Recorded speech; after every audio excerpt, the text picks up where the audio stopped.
and then you tweeted a picture of what looked to be a demonically possessed dog. Was that viral marketing for this? I can't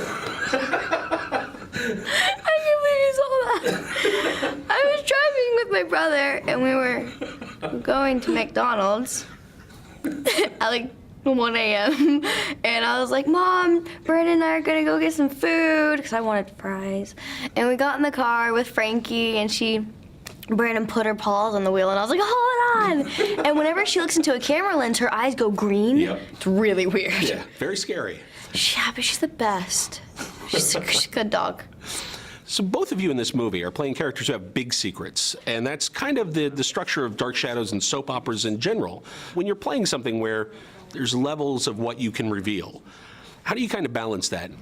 I think that sums up Victoria. She's completely guarded, so for her, I don't think she's even conscious of having a secret. I think her whole life just becomes about keeping up a front.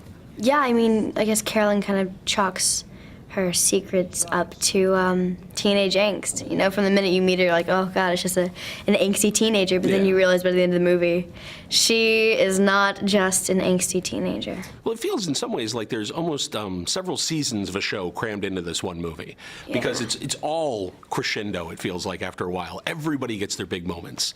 When you're shooting in an environment like this, as fully realized as the manor is it kind of great to be able to just lose yourself in that world and walk around and have Collinswood feel real?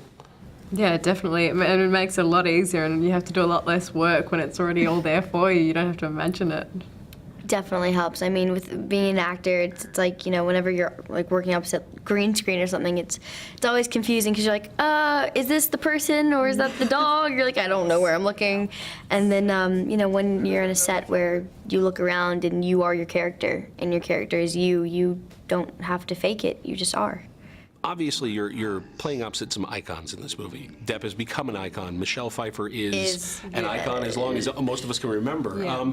At what point does it stop being, that's Michelle Pfeiffer, and it's just you're working, and this is the person you're collaborating with, and it drops into place? For me, at least, you get a lot of the like geek out moments in the beginning. In the beginning, and then like, you can kind of just be normal. You settle in, you're like, okay, so I really love doing Catwoman. All right, we're good.